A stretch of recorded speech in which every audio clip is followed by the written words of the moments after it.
মাথা কাটা শিয়ালের কথা শুনে করিম মিয়া জ্ঞান হারিয়ে মাটিতে পড়ে গেল।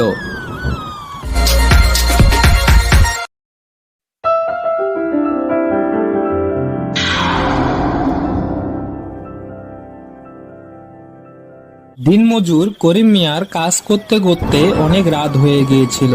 আবার আকাশের অবস্থাটাও তেমন একটা ভালো ছিল না। এই অন্ধকারের মধ্যে জঙ্গলের ভিতর দিয়ে সে বাসা যাওয়ার চেষ্টা করছিল। এই কেন যে এত রাত করে কাজ শেষ করলাম, এই অন্ধকারে তো কিছু দেখাও যাচ্ছে না। এই অন্ধকারে এই ঘন জঙ্গলের ভিতর দিয়ে কেমনে এখন বাসা যায়, সে চিন্তায় পড়ে গেলাম তো। হঠাৎ সে লক্ষ্য করলো তার পাশে কি একটা পড়ে গেল। চারদিকে তাকাতে সে দেখলো একটা গাছের ডাল পড়ে আছে।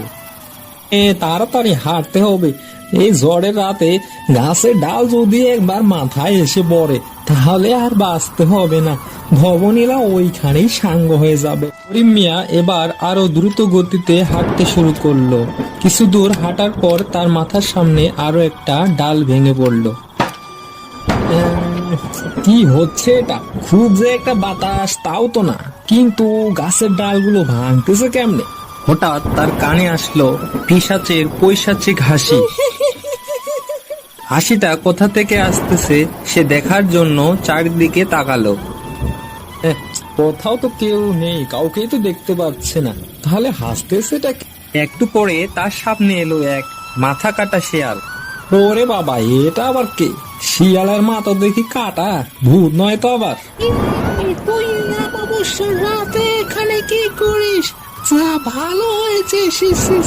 মাথা কাটা শিয়ালের কথা শুনে করিম মিয়া জ্ঞান হারিয়ে মাটিতে পড়ে গেল। রাত তো অনেক হলো, কেন যে বাবা এখনো আসতেছে না? কোনো সমস্যায় পড়লো না তো আবার? খুঁজে কি দেখবো একটু?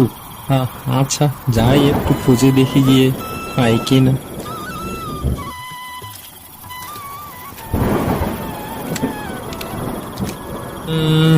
না, পেলাম না। গ্রামটা তো পুরোটাই খুঁজলাম, কোথাও তো পেলাম না। বাকি রইল শুধু ওই জঙ্গলটা। যাই, একটু জঙ্গলে গিয়েও দেখে আসি গিয়ে পাই কিনা। জঙ্গলের ভিতর খুঁজতে খুঁজতে তার কানে কিসের যেন একটা আর্তনাদ ভেসে এলো। মাথাটা খেলো রে, বাঁচাও রে বাঁচাও। কাছে যেতেই সে দেখলো তার বাবা মাটিতে পড়ে আছে। কিসের কাটা মাথার কথা বলতেছে বাবা? কিছুই তো বুঝতেছে না রে। আচ্ছা, কালকে না হয় একবার তান্ত্রিকের বাসায় যাব, দেখি উনি কি বলেন। এর পরের দিন সন্ধ্যাবেলা করিম মিয়ার ছেলে হাঁটতে হাঁটতে তান্ত্রিকের বাসায় গেল। যে কারণে আপনার কাছে আসলাম বাবা, কাল থেকে আমার বাবা করিম মিয়া কেন জানি আবল তাবল কথা বলতেছে, শুধু কাটা মাথা নাকি হ্যান ত্যান কি সব কথা, কিছুই তো বুঝতেছে না বাবা। আরে তোর বাবা কোনো আবল তাবল কথা বলতেছে না রে, এই জঙ্গলে অশুভ শক্তি এসেছে, একটা কাটা মাথাওয়ালা শিয়াল এসেছে। তা এখন বাবা কি করা যায়? কি করলে ওই শিয়ালটাকে জব্দ করা যাবে? আরে তুই চিন্তা করিস না, আমি কালকের ভিতর একটা যজ্ঞ করব। এই যজ্ঞের মাধ্যমে ওই অশুভ শক্তির হাত থেকে এই জঙ্গলটাকে আমি রক্ষা করব। এর পরের দিন তান্ত্রিক বাবা একটি যজ্ঞের আয়োজন করলেন। ওম গ্লিং গ্লিং চামুন্ডায় নমঃ, নমো ব্রহ্মাস্তে নমঃ। ওম গ্লিং গ্লিং চামুন্ডায় নমঃ।